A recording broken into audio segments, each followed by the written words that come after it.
reflexivos, tenemos que recordar que cuando hablamos del sistema nervioso autónomo, hablamos de que es un sistema involuntario. Si somático es voluntario, involuntarias del organismo. Mientras que el somático va a regular las funciones voluntarias del cuerpo animal. ¿Sí? Y eso lo vamos a desarrollar el día de hoy. Ahora, ¿por qué existen diferentes tipos de reflejos en el organismo? ¿Para qué están los reflejos?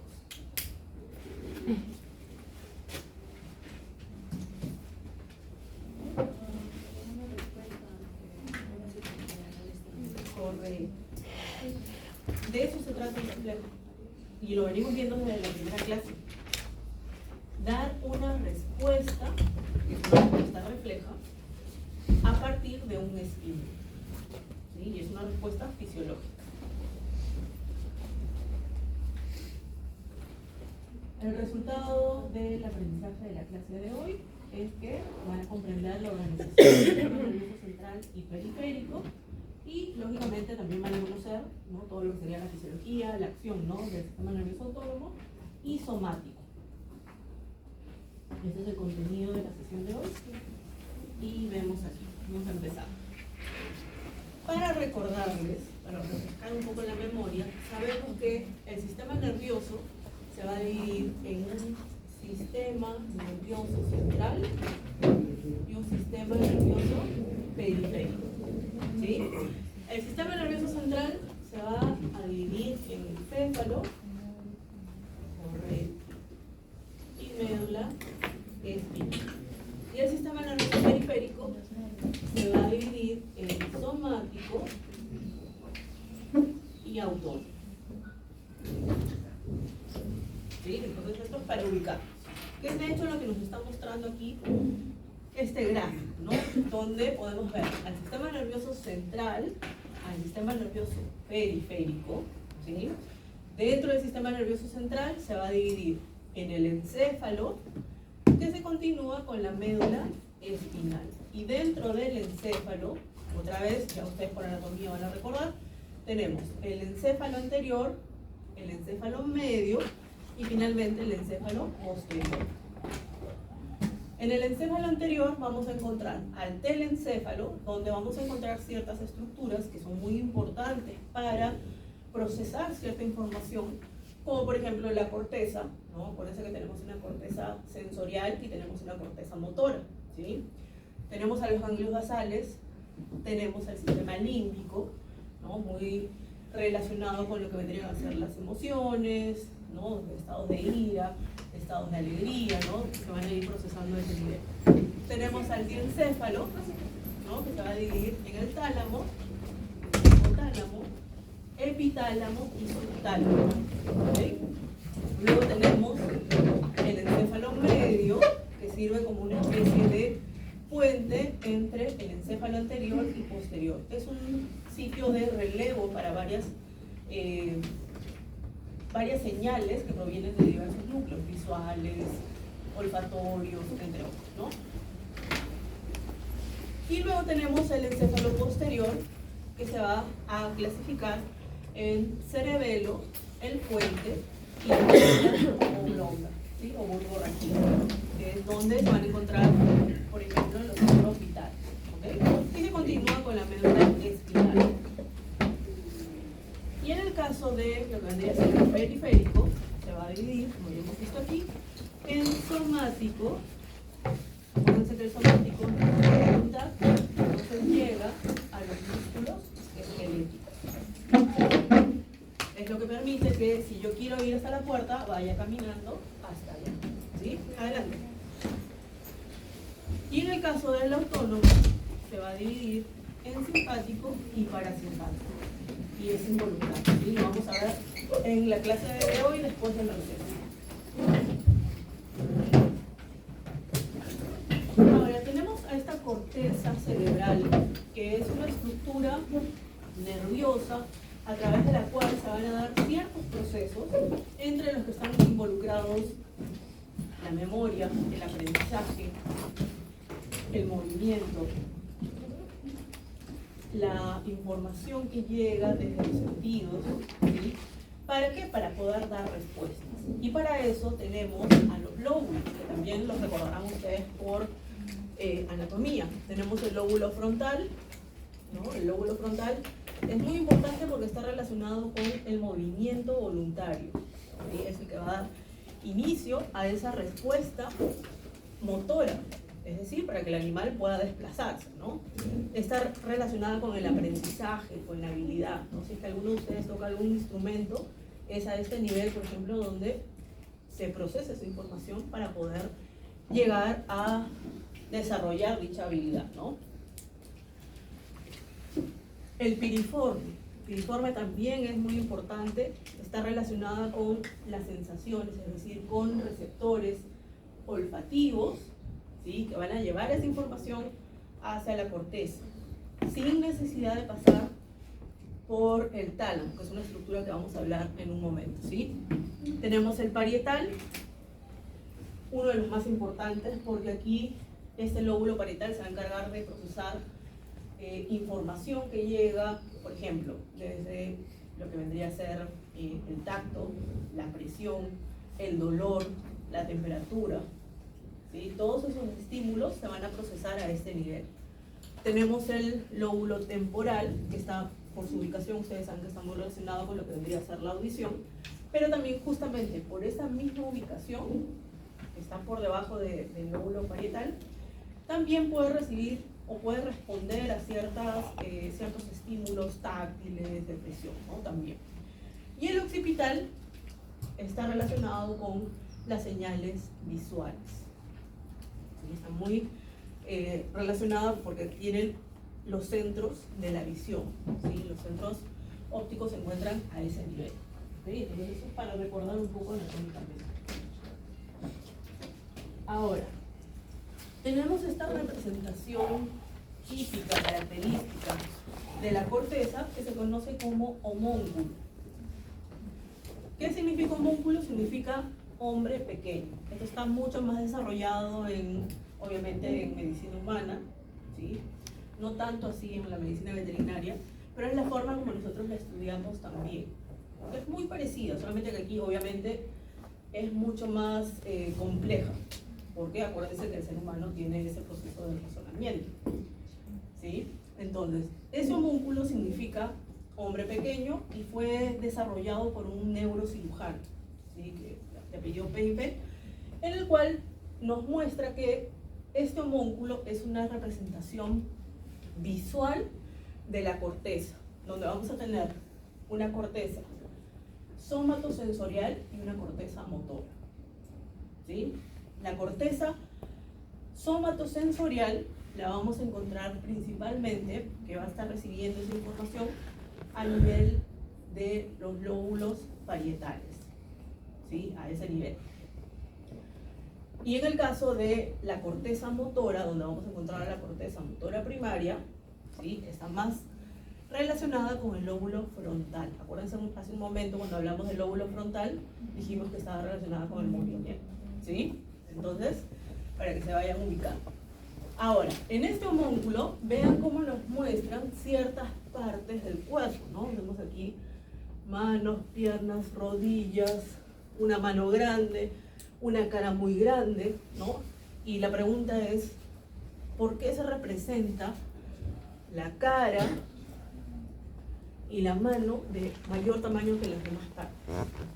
Y la respuesta es básicamente que se encuentra una mayor densidad de receptores sensitivos a nivel de la cara, a nivel de la boca y a nivel de las manos, a nivel de los dedos, ¿sí? Hay gran cantidad de receptores y por lo tanto requieren de transmisión de señales mucho más complejas. Por eso ocupan mayor parte dentro de este homúnculo, ¿sí? Un poco a modo de información.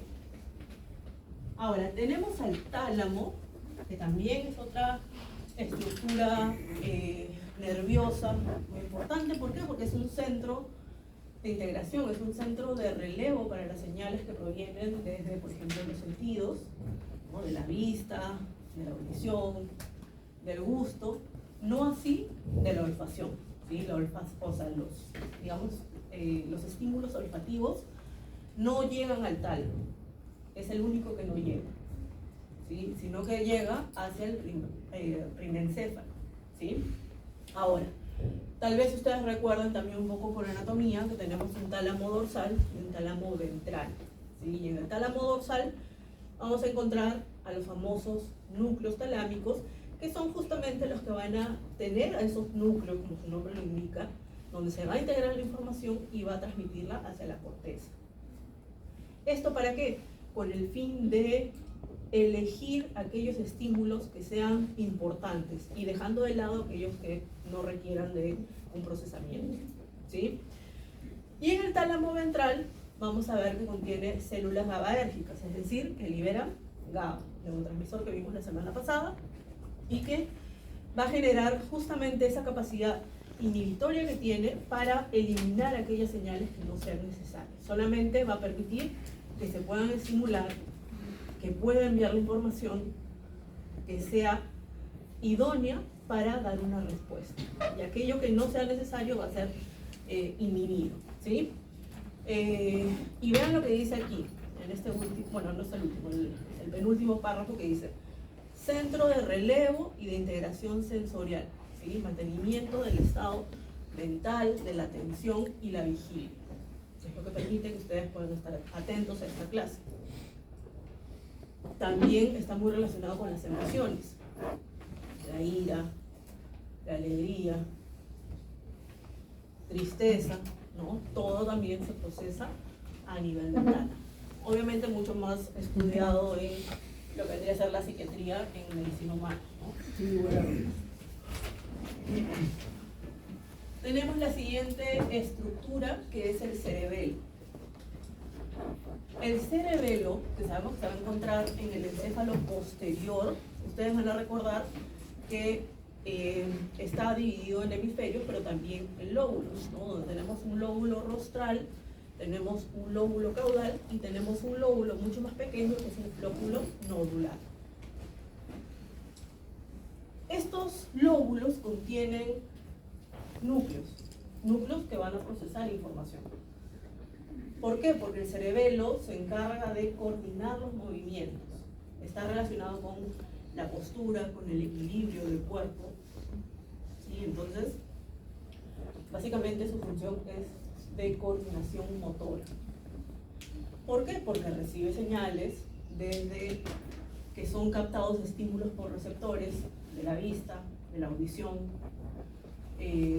propioceptores, que son receptores que se encuentran dentro de los músculos esqueléticos, dentro de las articulaciones y que dan cuenta de, por ejemplo, la posición del cuerpo. Es lo que permite que, por ejemplo, yo pueda estar parada aquí, ustedes estén sentados, algunos con la espalda digamos, más rígida, más derecho, de costadito, ¿no? Pero todo eso pasa por el cerebelo, ¿sí? Porque es el que coordina los movimientos y ayuda a mantener lo que vendría a ser la postura, como les digo, ¿sí?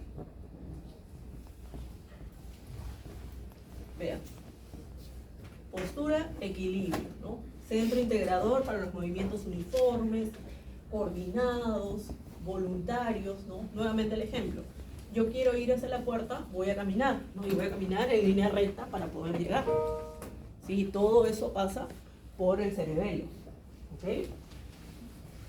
¿Qué hace aquí? El cerebelo lo que hace es también apropiarse de aquellas señales que sean necesarias y eliminar otras que no sirvan. ¿Qué quiero decirles con eso?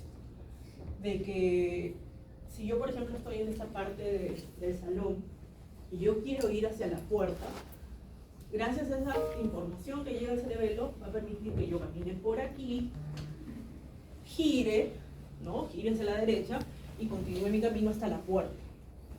Entonces, ¿qué es lo que elimina? ¿Qué señales son las que elimina? Que yo quiera salir y me golpee contra la mesa, ¿sí? Entonces, ahí está la función. O si yo quiero salir del salón, que camine, ¿no? Y que yo pueda abrir la puerta y no que directamente venga y me choque. ¿Sí? Entonces, hola. Entonces el cerebelo es la que procesa esa información. ¿Ok? Ahora, como les dije, obviamente eso se ayuda de la vista, por ejemplo, ¿no?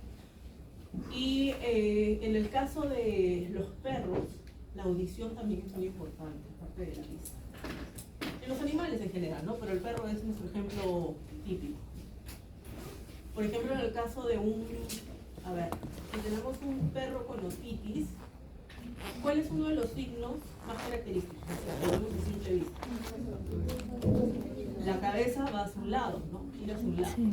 Quiere decir que ahí está perdiendo lo que es parte de la postura, pero Equilibrio. también parte del balance y del equilibrio del cuerpo.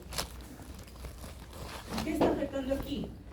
Que los receptores auditivos no están funcionando de manera adecuada. Se falla. ¿Sí? Entonces eso hace que el animal esté con la cabeza girada hacia la derecha, hacia el lado derecho, y que incluso pueda caminar de manera descoordinada, generando algo que se conoce como ataxia.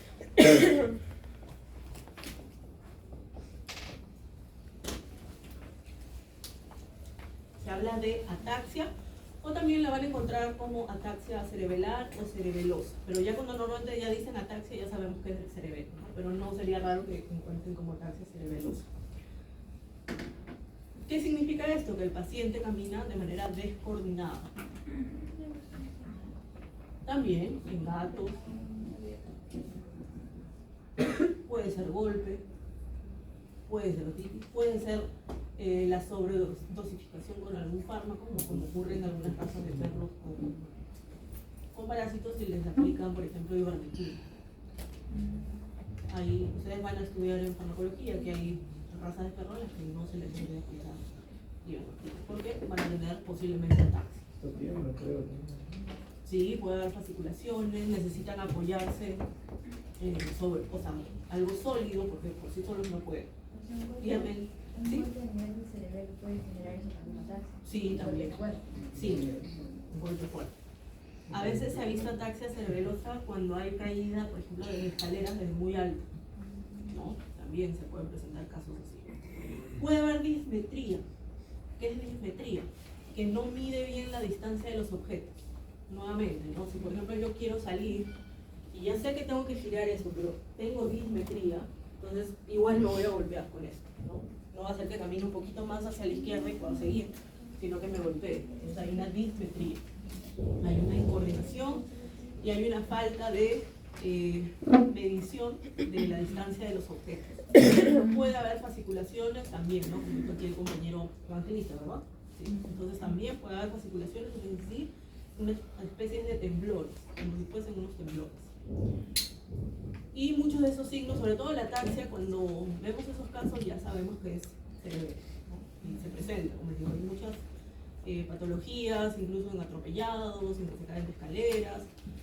Se ve a veces en estas razas mini, ¿no? Los chihuahuas, finger miniatura, que se caen, los colocan en la mesa y hasta el piso, ¿no? Entonces, no hay fractura ni nada, pero sí puede haber una ataxia, por ejemplo. Entonces ustedes ya tienen que ir controlando eso, ¿no? Y también muchas veces se pierden ciertos reflejos. Bien, ahora, también por histología, no sé si ya llevaron histología, pero tenemos las capas, ¿no? Capas del cerebelo, donde encontramos la capa molecular, la capa de Purkinje y la granular, ¿sí? En este caso, la capa granular, ¿sí? La capa granular recibe señales de las fibras que se conocen como fibras musgosas. ¿Han escuchado hablar de las musgosas? Las musgosas son como unas aferencias que provienen de lo que vendrían a ser las neuronas aferentes de la médula. ¿Sí? Entonces, desde ahí viene, imagínense esa información para ser procesada. Y esto va a permitir que puedan estimular a la siguiente capa, que es la capa, digamos, intermedia, la de Purkinje. ¿Qué hace la capa de Purkinje? Tiene células de Purkinje que son las únicas que envían eferencias hacia los núcleos. ¿Sí? Envían las eferencias hacia los núcleos, sobre todo liberando GABA, es decir, son inhibitorias, justamente para poder eliminar aquellas señales que no son necesarias. Por eso muchas veces se dice que el cerebelo tiene una acción correctiva, porque corrige los movimientos hasta que se puedan mantener de manera correcta. correcta o se puedan realizar de manera correcta. Y finalmente tenemos la capa molecular, que en esta capa es donde se va a procesar la información. Es un sitio de integración de señales, ¿no? Y las tres en conjunto, lógicamente, van a ayudar a que se pueda procesar dicha información recibida desde los receptores sensoriales, ¿sí? Para dar la respuesta y que el animal pueda desplazarse, ¿sí? Muy bien. Ahora, tenemos otra estructura relacionada con los movimientos que son los ganglios basales.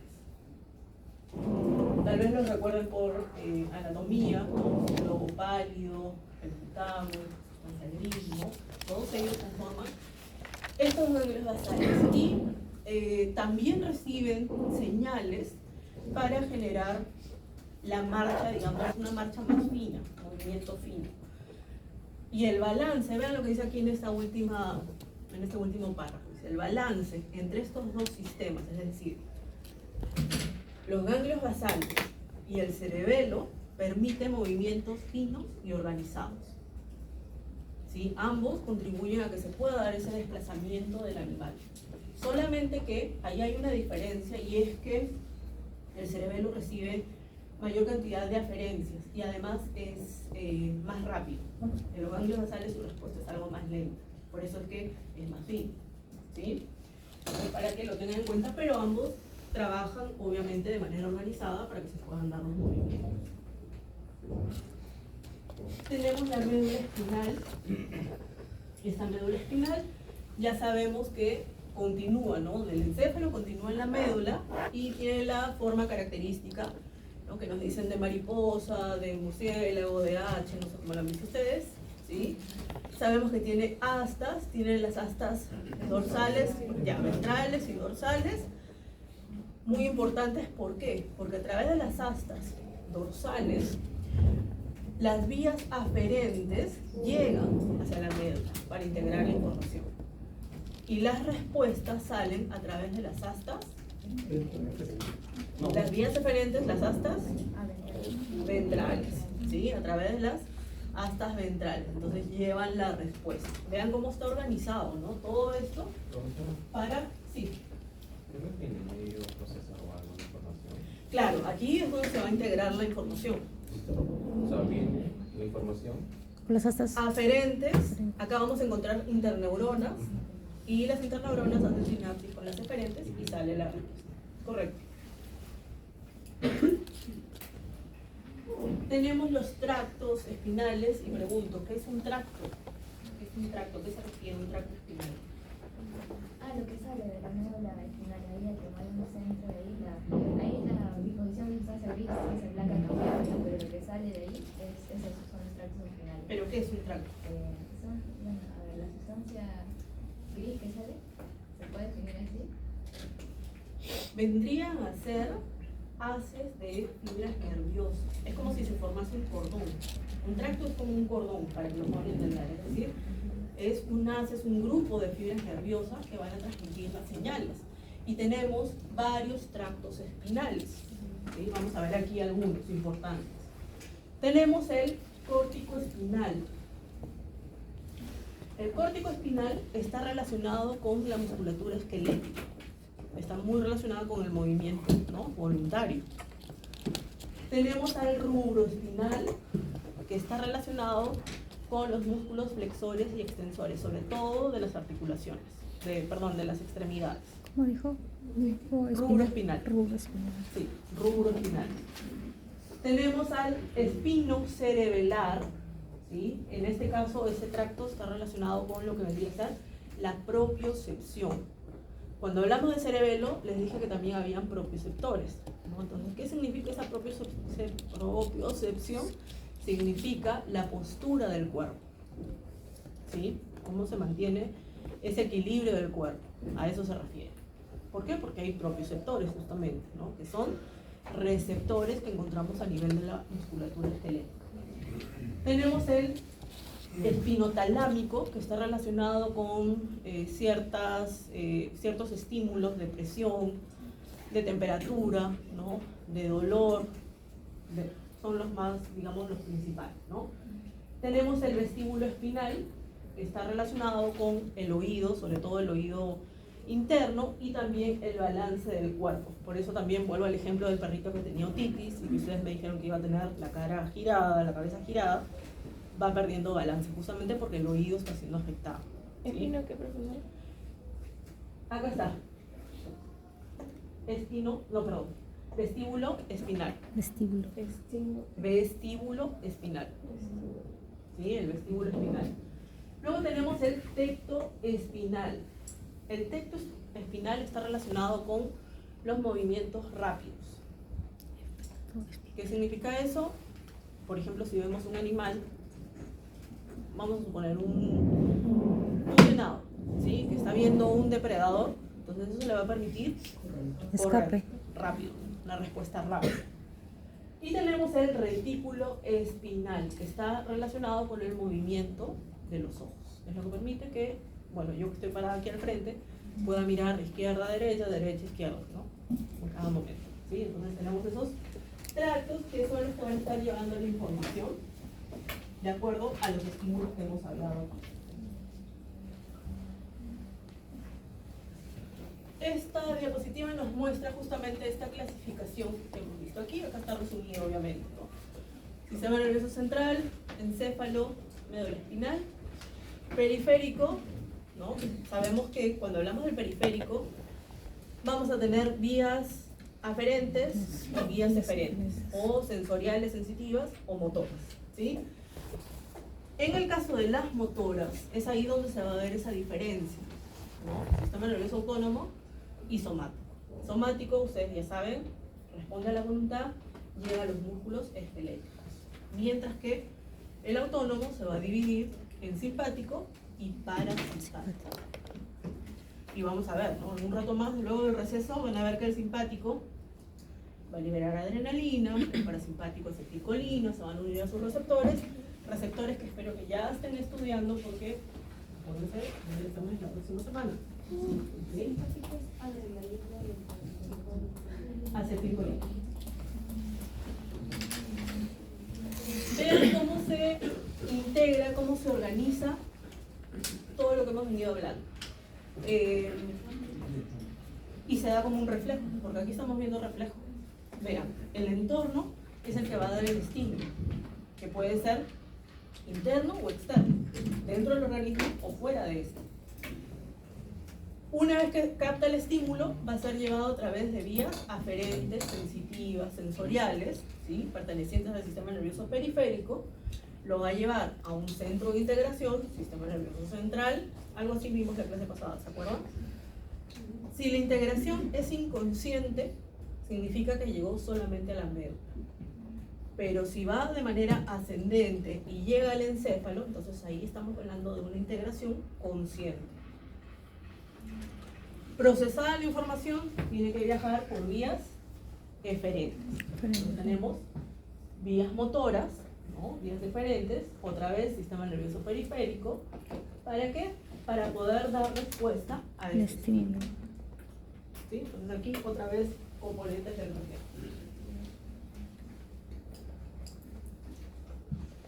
Tenemos el sistema sensorial relacionado con receptores y vías aferentes sensitivas o sensoriales, ¿sí? En este caso, lo que ocurre es que la información es llevada por vía aferente, ¿no? Desde un receptor. Vamos a suponer que esa mano está tocando un estímulo doloroso, a lo mejor puede ser fuego, ¿no? O algo que tenga espinas, ¿no? Entonces, viaja por vía aferente e ingresa por el ganglio espinal. Esta prolongación, este pequeño ensanchamiento que tal vez por ustedes anatomía se acuerdan, vamos a encontrar en los ganglios, ¿sí? Los ganglios espinales. Lleva la información hacia la médula. ¿Para qué? Para poder dar respuesta, ¿sí? La respuesta, vean aquí, por vía eferente, y en este caso, ¿qué es lo que se busca? Que se retire, ¿no? De lo que, no sé, de la olla caliente o de las espinas que estaba tocando, que la retire, ¿no? Entonces lo que hace es que haya excitación en los músculos flexores y que haya inhibición en los músculos extensores. ¿Sí? Entonces de esa manera puede flexionar y retirar. ¿Ok? Reflejo, nuevamente.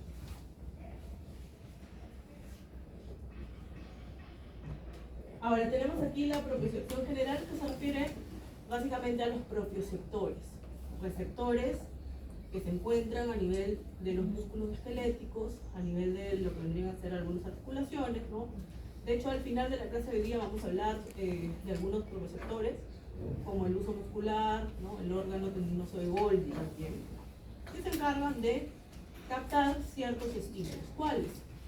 Por ejemplo, que un músculo esté muy contraído o que esté relajado o que esté estirado, ¿sí? Entonces esos estímulos son captados y son llevados hasta centros superiores, dentro de los cuales se encuentra el tálamo, el cerebelo, por sobre todo, ¿no? Para poder dar respuesta. Y algo muy importante a tener en cuenta es que vamos a encontrar neuronas de primer orden y neuronas de segundo orden. ¿En qué consiste eso? Las neuronas de primer orden son aquellas, básicamente, las vías aferentes, es decir, aquellas vías que van a llevar las señales desde el receptor hacia la médula, ¿sí? Hacia la médula. Y las neuronas de segundo orden van a ser aquellas que van a estar inmersas ya en la médula y van a llevar la información hacia vías ascendentes, es decir, hacia el centro.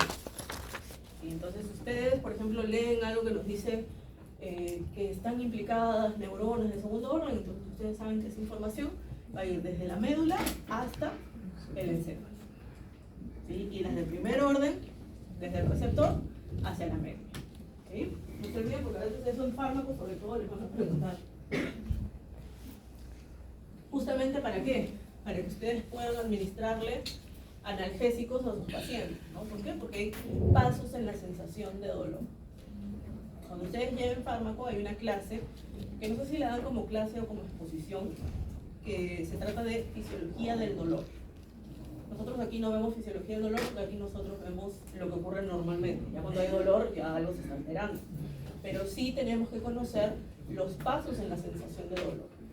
¿Sí? Ya posiblemente cuando lleven fármaco ya no les van a explicar esto. Entonces, se supone que ustedes ya lo saben. Entonces, ¿qué ocurre aquí? Vamos a ver que esos pasos en la sensación de dolor se va a dar en 4 tiempos, ¿sí? O 4 pasos, o 4 fases, como quieran, o 4 etapas, porque otros hablan de etapas, ¿no? Entonces tenemos primero, la primera etapa es la de transducción. ¿Qué significa esto? Que vamos a tener al estímulo doloroso, que puede ser captado por, obviamente, receptores de dolor, que se conocen como nociceptores, que pueden ser mecanorreceptores, termorreceptores o quimiorreceptores. Si es mecanorreceptores, son receptores mecánicos que están relacionados, por ejemplo, el típico ejemplo de la tachuela, ¿no? Que está hacia arriba, el perrito lo pisa. Ahí es mecanorreceptor. Y, lógicamente, nociceptor, que es doloroso. ¿Qué es esta Como un clavito, recuerdo que a veces en los, ¿se llama? En las pizarras de corcho. Sí. No, yo lo conozco como, bueno, pueden ser alfiler, pero hay tachuelas. No sé si. Chinche. Ya, chinche. Chinche. Ya. Chinche, entonces. Ajá. Yo siempre digo tachuela y nunca me entiendo. ¿Podría repetir el primer paso, por favor? Sí, el de la transducción, ¿sí? Que significa el estímulo doloroso. Y estábamos hablando primero de captado por mecanorreceptores, el chinche, ¿no? Luego puede ser, no sé, un quimiorreceptor por una sustancia cáustica. ¿Como cuál? Ustedes tienen a su perrito, están haciendo una práctica de, no sé, utilicen ácido sulfúrico, se les derrama un poquito y el perrito lo pisa. Entonces eso va a generar que los quimiorreceptores, ¿no? Y no diceptores se activen. Y los termorreceptores sí cuando hay algo caliente, ¿no? Ejemplo, están en la parrilla, se cae un carbón al rojo vivo y el perrito lo pisa. Entonces ahí ya tenemos nuestros 3 estímulos, que estos estímulos, que pueden ser químicos, térmicos o mecánicos, ahora se van a traducir en una corriente, se van a traducir en electricidad. De ahí su nombre, ¿sí? Entonces, ya tenemos la transducción a través de esos receptores. Y lo que va a ocurrir a continuación es, vamos a pasar a la segunda etapa, que es la de la transmisión, o también conocida como conducción. Su nombre lo dice, es decir, esa señal eléctrica va a ser conducida, va a ser transmitida, como vemos aquí, ¿hacia dónde? Hacia la médula. Y en la médula vamos a tener la tercera etapa, que es la de la modulación. ¿Qué significa la modulación? Que esa señal que llegó a la médula puede ser amplificada o puede ser inhibida, ¿no? Puede ser suprimida. ¿Cómo sería suprimida? En el caso de que el estímulo no es lo suficientemente fuerte como para generar que pueda seguir viajando y queda ahí. Es decir, a lo mejor pisó un poquito del chinche y ya lloró, respondió, ¿no? Y ahí quedó. Entonces se suprime. Pero si es algo mucho más doloroso, que a lo mejor se quedó, sí, ese chinche se quedó incrustado en su patita, entonces en ese caso va a haber una amplificación de la señal del dolor. ¿Qué significa esto?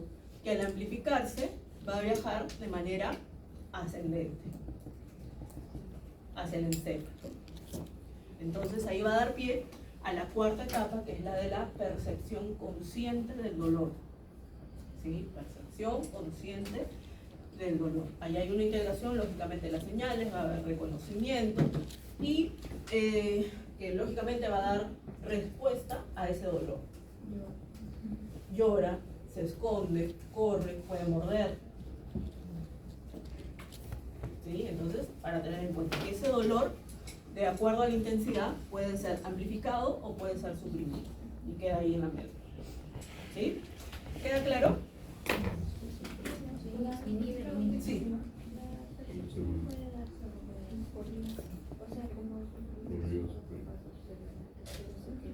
Claro, sí, por eso les digo, de acuerdo a la intensidad del dolor, puede quedarse simplemente en ondulación. Pero si es lo suficientemente fuerte, ¿sí? Más agudo, entonces en este caso sí va a seguir viajando hacia el encéfalo, entonces ahí sí ya vamos a tener una percepción consciente. ¿Sí? Muy bien. Dentro del mecanismo de dolor vamos a tener mecanismos nociceptivos superficiales y mecanismos nociceptivos profundos. Cuando hablamos de superficiales estamos hablando básicamente de, todo nos indica en la superficie, es decir, en los costados, en los laterales de lo que vendría a ser la médula espinal, por ejemplo, a nivel de las extremidades. ¿Sí? Pero si hablamos de un mecanismo nociceptivo profundo, entonces estamos hablando, como su nombre lo indica, de receptores que están mucho más escondidos.